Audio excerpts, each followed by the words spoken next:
Asep, pemuda 20 tahun dari desa Cikuning, dikenal sebagai pemalas dan pembuat onar.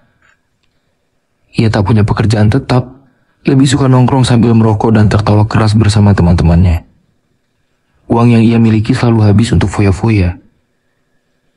Kadang dia mencuri sandal warga, dompet dari jemuran, bahkan pernah mencopet di angkot. Warga sudah muak, namun karena Asep pandai mengelak, ia belum pernah benar-benar tertangkap. Suatu sore, Asep duduk di pos ronda bersama 3 temannya. Mereka merencanakan akan jalan-jalan ke mal di kota Garut malam ini. Tapi Asep bingung. Ia tak punya uang sepeser pun. Pinjam pun pasti ditolak. Apalagi ia sudah terkenal suka ingkar janji. Dalam pikirannya yang licik, Asep mulai menyusun rencana. Kalau siang banyak yang lihat. Tapi kalau malam, siapa yang peduli, pikirnya. Tiba-tiba ia teringat kebun jeruk Pak Jaka yang luasnya besar-besar dan ranum. Pak Jaka memang jaga kebunnya di malam hari. Kalau gue bawa 1 karung jeruk, bisa dijual ke pasar besok. Lumayan buat modal jalan-jalan, gum Asep sambil menyeringai. Tanpa pikir panjang, malam itu ia ambil karung bekas di belakang rumah, pakai sandal jepit butut, dan menyelinap ke arah kebun jeruk Pak Jaka. Malam itu sunyi, hanya suara jangkrik dan hembusan angin menyapu ilalang. Asep mulai masuk ke kebun, tak sadar kalau langkahnya akan membawa dia ke mimpi buruk yang tak pernah ia bayangkan. Sesampainya di kebun, Asep langsung beraksi. Ia petik jeruk satu persatu dan masukkan ke dalam karung. Sesekali ia tertawa pelan sendiri, senang membayangkan esok pagi menjual hasil curian. Namun baru sekitar 10 menit, ia merasa bulu kuduknya merinding.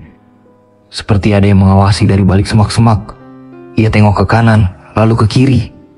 Tak ada siapa-siapa. Masa iya gue takut sama kebun? Gumamnya. Tiba-tiba terdengar suara lirih. Sep. Dari arah belakang. Asep menoleh cepat.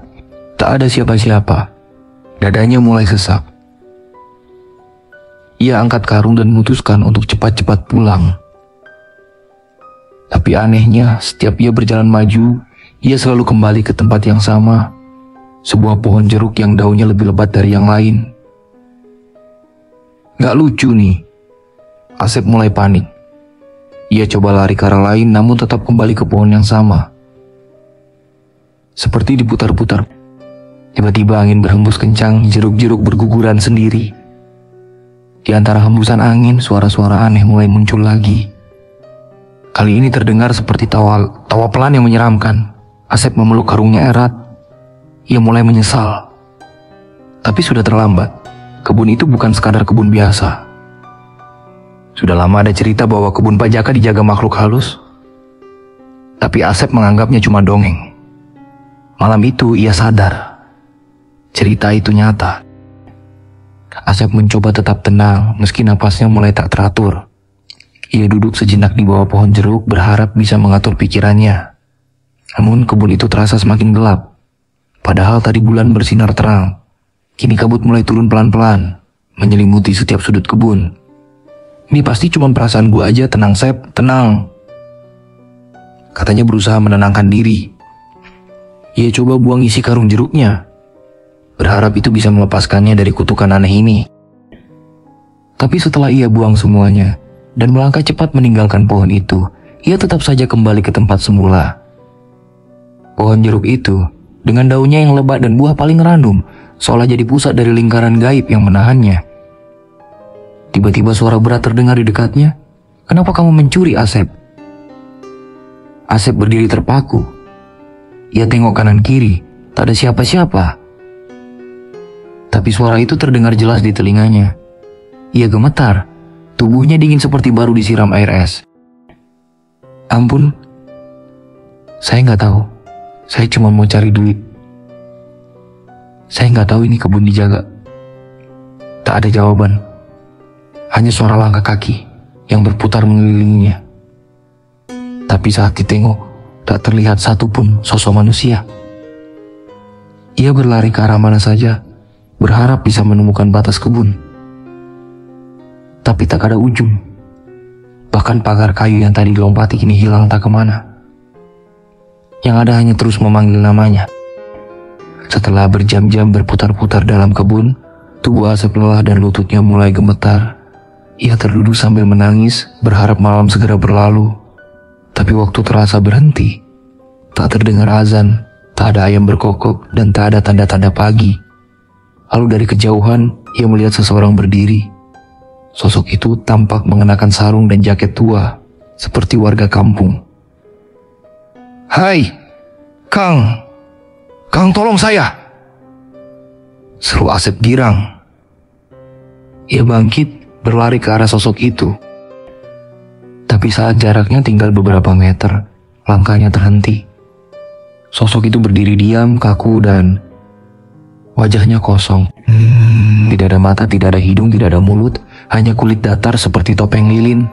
Ya Allah! Asep menjerit dan terjungkal ke belakang. Sosok itu mendekat perlahan tanpa suara. Kepalanya sedikit miring seakan mengamati Asep. Lalu terdengar suara pelan dari sosok itu. "Kau sudah mengambil yang bukan milikmu." Asep bangkit dan lari sekencang-kencangnya. Ia tidak peduli kemana arah kakinya membawa. Jantungnya seperti mau meledak, tapi horor itu belum selesai. Di tengah lari ia menabrak seseorang. "Sep! Akhirnya gue nemu lu," kata suara yang sangat familiar. Asep kaget, lalu membuka matanya. Ia melihat Dani, salah satu temannya. "Dani, ya Allah, lu nyusul gue kesini." Dani tersenyum lebar. Terlalu lebar, Asep memperhatikan wajahnya. Ada sesuatu yang aneh. Kedua mata Dani perlahan keluar dari rongganya, menjuntai seperti lendir, dan mulutnya melebar tak wajar. Tadinya gue juga nyuri. Sep. Tapi gue gak bisa pulang. Kita temenan di sini aja ya. Selamanya. Sambil tertawa cekikikan, tawa yang memekakan telinga. Asep menjerit sekeras-kerasnya dan lari ke arah semak-semak. Ia jatuh bangun menembus rimbun daun dan ranting. Tubuhnya lecet, wajahnya penuh tanah dan darah. Di belakangnya suara tawa Dani masih terdengar menggema, menyusul dengan kecepatan langkah yang tak wajar. Kali ini Asep benar-benar kehilangan arah dan harapan. Ia menyesal. Ia berdoa. Dan untuk pertama kalinya, ia benar-benar takut mati. Setelah berlari tanpa arah, Asep tiba-tiba mendapati dirinya kembali di tempat semula. Pohon jeruk besar itu lagi-lagi berdiri angkuh di tengah kebun, seolah mengawasinya. Tapi kali ini suasananya lebih aneh. Angin berhenti. Tak ada suara sama sekali. Seakan seluruh dunia membeku. Asep duduk lemas. Bibirnya gemetar. "Saya nyerah. Ampunin saya gak akan nyuri lagi." Ia mencoba memejamkan mata, berharap bisa pingsan dan bangun di rumah. Tapi bahkan kelopak matanya pun seperti enggan menutup. Saat itulah muncul sosok perempuan mengenakan kebaya lusuh. Rambut panjang menutupi wajah, berdiri di belakang pohon. Ia tak berkata sepatah pun, tapi tangan kulusnya menunjuk Asep. Sekejap, Asep pingsan. Pagi harinya, Pak Dadang yang hendak menyiram tanaman melihat sosok tergolek di antara barisan pohon jeruk pajaka. Wajahnya penuh tanah, tubuhnya kotor dan lemas. "Ya ampun, ini Asep," serunya sambil memanggil warga. Beberapa warga berdatangan membawa Asep pulang. Ia masih setengah sadar, menggigau. "Ampun, jangan ambil mata gua." Warga bergidik. Apalagi saat Pajaka bilang semalam tidak ada siapapun yang menjaga kebunnya, dan tak ada tanda-tanda orang masuk lewat pagar. Kejadian itu langsung menyebar. Banyak orang percaya bahwa kebun Pajaka memang punya penjaga, dan hanya orang niat jahat yang bisa tersesat di dalamnya. Beberapa hari kemudian, Asep mulai pulih. Tapi ia tak lagi jadi Asep yang dulu. Ia lebih pendiam, lebih sering ke masjid, bahkan mulai membantu warga tanpa pamrih. Ia berhenti merokok, berhenti nongkrong, dan mulai belajar jadi orang baik. Teman-temannya bingung melihat perubahan drastis itu.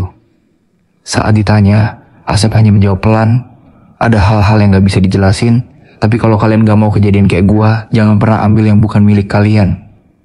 Sejak itu, Asep dikenal sebagai pemuda yang berubah total. Namun kadang di malam hari, ia masih sering terbangun karena mimpi buruk. Mimpi di mana sosok tanpa wajah dan mata menjuntai itu masih memanggil namanya dari balik pohon jeruk.